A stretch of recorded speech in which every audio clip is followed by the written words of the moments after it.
Basic concept of macro economics हम एक एक करके स्टडी करेंगे। नेशनल इनकम, सेविंग्स, इन्वेस्टमेंट, बहुत सारे आपको मैं एग्जांपल दूंगा जिससे आपके कंसेप्ट क्लियर होंगे। नाउ सबसे पहले नेशनल इनकम।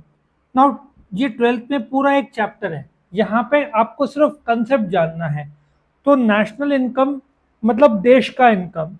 सबसे पहले तो नेशनल इनकम कभी भी क्वांटिटी में नहीं होता, मॉनेटरी वैल्यू में होता है, मनी बेस्ड। और इंडिया का मनी क्या है? Rupees. So what is national income? देश, नेशन का economic performance. In short, India का जो नेशनल आउटपुट है एक देश में एक साल के बीच में, ठीक है, it is referred to as a total income of a country in 1 year. India का फाइनेंशियल ईयर 1 अप्रैल 2023 से लेकर 31/3/2024, ये फाइनेंशियल ईयर है इंडिया का। इस फाइनेंशियल ईयर में इंडिया ने कितना गुड्स प्रोड्यूस किया और सर्विस दिया, ऑफ कोर्स इंक्लूडिंग एक्सपोर्ट। तो इस कंसेप्ट को नेशनल इनकम बोलते हैं। इंडिया का नेशनल इनकम 350 लाख करोड़ है, ठीक है, और इंडिया वर्ल्ड नंबर 5 में है। पहला अमेरिका, दूसरा चाइना, तीसरा जापान, चौथा जर्मनी, फिफ्थ इंडिया। हम 6 थे, यूके 5th था, लेकिन हमने यूके को पीछे किया। जर्मनी ये साल के अंत तक पीछे हो जाएगा, अपने अपन वर्ल्ड नंबर 4 बनेंगे। 2027 तक अपन जापान को भी पीछे करेंगे। सो अपना ये जो 350 लैक्स है, if you divide by the population, तो एक आदमी का इनकम आता है। सो इंडिया में एक आदमी कमाता है 2 लाख रुपया, जिसको टेक्निकली पर कैपिटा इनकम बोलते हैं। So national income means the money value of all goods and services produced in India in 1 year. मैं इंडिया की बात कर रहा हूँ। सो नॉर्मल देश होगा तो national income is the money value of goods and services produced by that country in 1 year. क्योंकि कुछ देश का जो फाइनेंशियल ईयर जनवरी टू दिसंबर भी हो सकता है। आया समझ में? So in the economic sense national income क्या है? एग्रीगेट है, टोटल है, ऑफ व्हाट? फाइनल गुड्स है एंड सर्विसेज जो प्रोड्यूस है इन इंडिया इन 1 ईयर। अपना नेशनल इंडिया जो कमिटी है वो डिफाइन करता है, सेम है, कि कमोडिटीज और सर्विस, गुड्स एंड सर्विस जो एक साल में हम प्रोड्यूस करते हैं विदाउट डुप्लीकेशन। विदाउट डुप्लीकेशन क्या होता है? एमआरएफ कंपनी ने टायर बनाया, वही टायर मारुति कार में फिट किया तो डबल काउंटिंग हो जाएगा, क्योंकि मारुति कार में टायर भी आएगा। तो एमआरएफ का टायर को माइनस करो और वही टायर जो मारुति में जोड़ा गया है वो ऐड करो, तो डबल काउंटिंग नहीं करना है। लॉजिक समझ में आया? सो ये था आपका नेशनल इनकम का कंसेप्ट। दूसरा, सेविंग्स। नाउ ध्यान से सुनना, इकोनॉमिक्स में इनकम को वाई बोलते हैं, कंजम्पशन को सी बोलते हैं, सेविंग्स को एस बोलते हैं। ऐसा सोचो, वाई आपका पॉकेट मनी 1000 रुपया है, आपने एक महीने में 800 रुपया खर्चा किया। कंजम्पशन मतलब जो आपका कंजम्पशन है, आपके इनकम का वो हिस्सा जो आप खर्चा करते हो, आपने 800 खर्चा किया तो आपका कितना बचा बताओ? 200 रुपया। So what is savings? Savings income का वो हिस्सा जो आपने खर्च नहीं किया। In English, savings is that part of income which is not same, not spent, मतलब सेव्ड। सो सेविंग किसका हिस्सा है?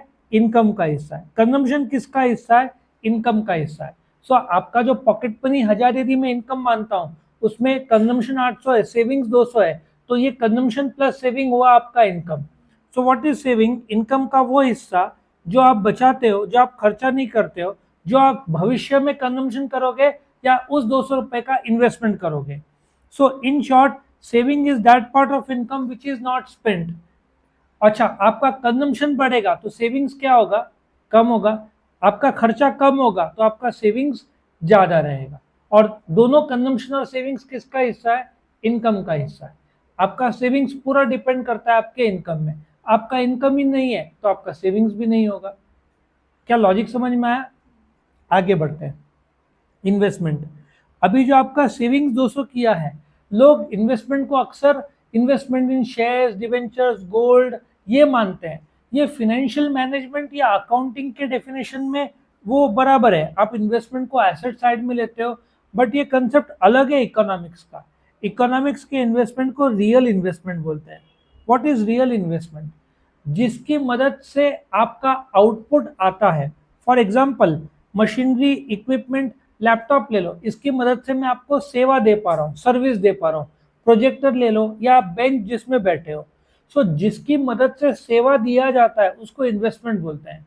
यदि आपने मशीन इन्वेस्ट किया लेकिन मशीन बंद पड़ी है या आप इस्तेमाल नहीं कर रहे हो, तो इकोनॉमिक्स में उसको इन्वेस्टमेंट नहीं बोलेंगे। लॉजिक समझ में आया आपको? सो इन्वेस्टमेंट इकोनॉमिक्स में वही है, रियल इन्वेस्टमेंट, जिसकी मदद से आउटपुट आता है। मैकडोनल्ड में वो बटन प्रेस करते हैं तो निकलता है ना Coke, so that is dispenser, वो उनका इन्वेस्टमेंट माना जाएगा, क्योंकि उसकी मदद से वो लोग गुड्स प्रोड्यूस कर रहे हैं, सेवा दे रहे हैं। अच्छा, सोना चांदी आपके पास है, वो इन्वेस्टमेंट है अकाउंट्स में, बट इकोनॉमिक्स में सोना चांदी ऐसे ही पड़ा है, उसका कुछ कर नहीं रहे हो, तो इन्वेस्टमेंट नहीं कहलाएंगे। फर्क समझा? जिसकी मदद से गुड्स एंड सर्विसेज आया वही इन्वेस्टमेंट कहलाएगा in economics. Next, trade cycle. Actually ये जो डिप्रेशन है वो ट्रेड साइकिल का ही हिस्सा है, और ये इन्फ्लेशन अलग कंसेप्ट है, तो इसको मैं 5 बोलूंगा। तो अभी ट्रेड साइकिल आप बाजू में लिखो। ट्रेड साइकिल का एक और नाम है, इसको बिजनेस साइकिल भी बोलते हैं। What is business cycle? जैसे आपका दिन भर मूड बदलता है, सवेरे उठा तो डाउन रहता है, फिर दिन भर में फ्रेश होता है, फिर वापस डाउन होता है, कभी अच्छा लगता है, शाम को जिम जाकर आए तो फ्रेश लगता है। सो उसी प्रकार से जो ट्रेड साइकिल है बिजनेस में फ्लक्चुएट करते हैं, कभी बहुत ज्यादा होता है, कभी बहुत कम होता है। ये ऊपर नीचे बिजनेस का होना, इसको ट्रेड साइकिल बोलते हैं। ट्रेड साइकिल एक वेव लाइक मोशन है। सबसे टॉप में इसको बोलते हैं बूम, और सबसे बीच में नीचे सबसे लोएस्ट पॉइंट को डिप्रेशन बोलते हैं। ऑफ कोर्स इसके बीच में आपका रिसेशन आएगा जो थोड़ा सा डाउन कम है एज कंपेयर टू डिप्रेशन, और यहाँ पे प्रोस्पेरिटी, बूम, अलग अलग टर्म्स है, ठीक है। सो उसके अलग अलग 4 फेजेस होते हैं, मतलब डिप्रेशन और रिसेशन, ठीक है ना, और रिकवरी होता है और फिर बूम होता है। तो ये वेव लाइक मूवमेंट है बिजनेस के, और हर एक समुद्र की लहरें जो है वेव, वो 2-2, 3-3, 4-4 साल में होता है। बिजनेस आपका कभी एक दिशा में नहीं रहेगा। अभी सोचो बाहर पानी पूरी वाला है, जोर से बारिश आई तो लोग जाएंगे ही नहीं, तो आज उसका धंधा डाउन हो गया। और ठंडी का सीजन है, शाम का टाइम है, लड़कियां पानी पूरी खाना पसंद करते हैं, मस्त इवनिंग 6 बजे का टाइम है, जाके पानी पूरी खा सकते हैं, क्लाइमेट भी अच्छा लग रहा है, तो उस समय उसका ज्यादा बिकेगा, बट वही बारिश के सीजन में कम बिकेगा। सो ये धंधा ऊपर नीचे जो होता है पूरा देश का, पूरे दुनिया का, उसको ट्रेड साइकिल बोलते हैं। और उसमें डिप्रेशन बहुत बुरा फेज है, प्राइस गिर रहा है क्योंकि डिमांड ही नहीं है, आपके पास इनकम ही नहीं है, आपके पास नौकरी नहीं है, आपका नौकरी चला गया है। अभी गूगल, फेसबुक, सबने 10-10 हजार लोग को निकाला। मुझे ₹1,00,000 मिलता था, आज मेरा नौकरी नहीं है, तो मैं कुछ खरीदूंगा सिर्फ रोटी कपड़ा मकान, बाकी जरूरी चीज नहीं खरीदूंगा, तो दुकानदार नहीं बेचेगा, उसका दाम गिरेगा, उसका प्रॉफिट गिरेगा, उसका सेविंग गिरेगा, वो लोग को नौकरी से निकालेगा। समझ में आ रहा है? सब डाउन डाउन डाउन डाउन चल रहा है, उसको डिप्रेशन बोलते हैं, लोएस्ट पॉइंट। और फिर रिकवरी आता है वक्त के साथ साथ, क्योंकि गवर्नमेंट खर्चा करता है। ये सारे के सारे अलग अलग चैप्टर्स है, देखा जाए तो नेशनल इनकम अलग चैप्टर है, सेविंग का कीन साइकोलॉजिकल लॉ ऑफ कंजम्पशन अलग है, इन्वेस्टमेंट के अलग है, ट्रेड साइकिल तो पूरा एक चैप्टर है। और इन्फ्लेशन, ना इन्फ्लेशन टोटली अलग कंसेप्ट है। इन्फ्लेशन को महंगाई बोलेंगे जब वक्त के साथ साथ इकोनॉमिक्स में इन्फ्लेशन को परसेंटेज रेट में गिनते हैं, 4-5% जो महंगाई हो रहा है। जब वस्तु के दाम, ओवरऑल वस्तु के दाम, गवर्नमेंट ने ऐसे 600 वस्तु, जिसमें इसेंशियल प्याज, टमाटर, चावल, गेहूं, ये इसेंशियल वस्तु है, ऐसे 600 का एक ब्लॉक बनाया है। यदि इनके दाम सब मिलकर ऊपर जाते हैं तो महंगाई होता है। सो वस्तु के दाम जब वक्त के साथ साथ बढ़ते हैं तो इन्फ्लेशन होता है। अभी बारिश चल रही है तो शॉर्टेज होगा सब्जियों का, तो दाम कम बढ़ेगा उल्टा, क्योंकि डिमांड उतना ही है, सप्लाई कम हो गया तो दाम बढ़ता है। सो वक्त के साथ साथ जब कीमतों की बढ़ोतरी होती है उसको क्या बोलते हैं? इन्फ्लेशन। और उसको ऑपोजिट है डिफ्लेशन, वक्त के साथ साथ कीमतें गिरे, लेकिन इंडिया में डिफ्लेशन होता नहीं है, क्या होता है? इन्फ्लेशन। पाकिस्तान में तो 35% तक पहुंच गया था। 4 से 5% अच्छा माना जाता है कि थोड़ा तो ग्रोथ होना चाहिए, 4-5% महंगाई चलता है। ना व्हाट इज इकोनॉमिक ग्रोथ? मैंने जो कंसेप्ट आपका लिया था उसमें सबसे पहले कौन सा बताया था? National income. अभी इकोनॉमिक ग्रोथ के लिए 2 चीज की जरूरत है। इंडिया का नेशनल इनकम कितना है? 350 लाख करोड़। और एक आदमी कितना कमाता है? If you divide national income by the population, 2 lakh रुपया। सो ये नेशनल इनकम और आपका पर कैपिटा इनकम वक्त के साथ साथ जब बढ़ता है, क्वांटिटेटिव, इसको गिन सकते हैं आप। आपका नेशनल इनकम बढ़ रहा है, आपका पर कैपिटा इनकम बढ़ रहा है वक्त के साथ साथ, उसको इकोनॉमिक ग्रोथ बोलते हैं, ठीक है ना, लॉन्ग पीरियड ऑफ टाइम। और यही नेशनल इनकम कुछ साल पहले 200 लाख करोड़ था, 250 हुआ, 300 हुआ, 350 हुआ, बढ़ते जा रहा है। और पर कैपिटा इनकम आजादी के टाइम में तो एक आदमी 15-20 हजार कमाता था, धीरे धीरे बढ़ते बढ़ते बढ़ते अभी 2 लाख रुपया है। आप बोलोगे एक आदमी 2 लाख कमाता है, लेकिन अमेरिका में जो नेशनल इनकम है, if you divide by the population, वहां का एक आदमी 50 लाख रुपए कमाता है। फर्क देखो पर कैपिटा इंडिया का और अमेरिका का।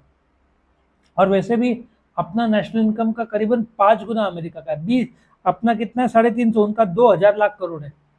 सो अपने से 5 गुना, 5 से 6 गुना अमेरिका है, अपने से 4 गुना चाइना है। तो बहुत अपन पीछे अभी भी अपने को बोलते हैं ना, अमेरिका चाइना को टच करना है तो 2047 जाएगा कम से कम। यहाँ पॉवर्टी की वजह से पीछे नहीं है, देश का आउटपुट जब बढ़ेगा, अभी कैसे लैपटॉप इंडिया में नहीं बनता, अभी बनना शुरू होगा। आईपैड और एयरपॉड जो एप्पल का, वो भी बनाना शुरू करेगा। ये जो चीज़ें जब बनेंगे, अभी कुछ साल पहले तक एप्पल इंडिया में नहीं बनाता था, अभी बनाना शुरू किया, तो इंडिया का कितना हुआ, 1 लाख करोड़ का आईफोन बनाए एप्पल ने, उसमें से करीबन 60,000 करोड़ के एक्सपोर्ट किए। तो 1 लाख करोड़ में 1.5 लाख लोग को जॉब मिला, 3 लाख लोग को इनडायरेक्ट मिला। बट 1 लाख आईफोन जो 1 लाख करोड़ का जो बना, उसमें अपना जीडीपी बढ़ गया ना।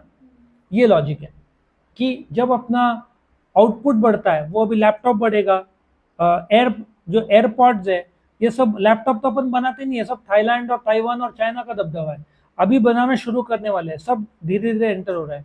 तो अपने देश का नेशनल इनकम और अच्छा बढ़ेगा। चाइना में तो पहले से बनाते हैं सब चीजें, अपन तो अभी अभी शुरू कर रहे हैं। और आखिर का इकोनॉमिक डेवलपमेंट। एक बात बताओ, आपका 90% आया तो फैमिली में सम्मान, दोस्त लोग आके डाउट्स पूछेंगे, ठीक है, आपका कॉन्फिडेंस बढ़ेगा, आपको अच्छे कॉलेज में एडमिशन मिलेगा। उसी प्रकार से अभी जो अपने प्राइम मिनिस्टर है श्री नरेंद्र मोदी, रशिया गए थे, रशिया का हाईएस्ट जो अवार्ड है वो उनको दिया गया, रेड कारपेट, सम्मान पूर्वक। क्यों इतना सम्मान मिलता है? अपन 140 करोड़ के देशवासी वर्ल्ड नंबर 5 में है, अपना लगातार नेशनल इनकम बढ़ रहा है। सो नेशनल इनकम बढ़ा तो road, railways, dams, bridges, defence, health, education, सब पे इन्वेस्टमेंट बढ़ता है। अपने देश में गवर्नमेंट ऑफ इंडिया ने जो वंदे एक्सप्रेस है, आई थिंक उसका लातूर में कुछ भाग बनता है, 500 वंदे एक्सप्रेस का ऑर्डर दिया है। एक वंदे एक्सप्रेस 115 करोड़ का कुछ आता है। सो 5 लाख करोड़ का इन्वेस्टमेंट है। आप देखो, हर कुछ महीनों में एयरपोर्ट खुल रहा है, अगले साल नवी मुंबई का खुल रहा है, बुलेट ट्रेन 2026 को आने वाला है, 50% के ऊपर काम हो चुका है, और बुलेट ट्रेन का खर्चा 1.25 से 1.5 लाख करोड़ है।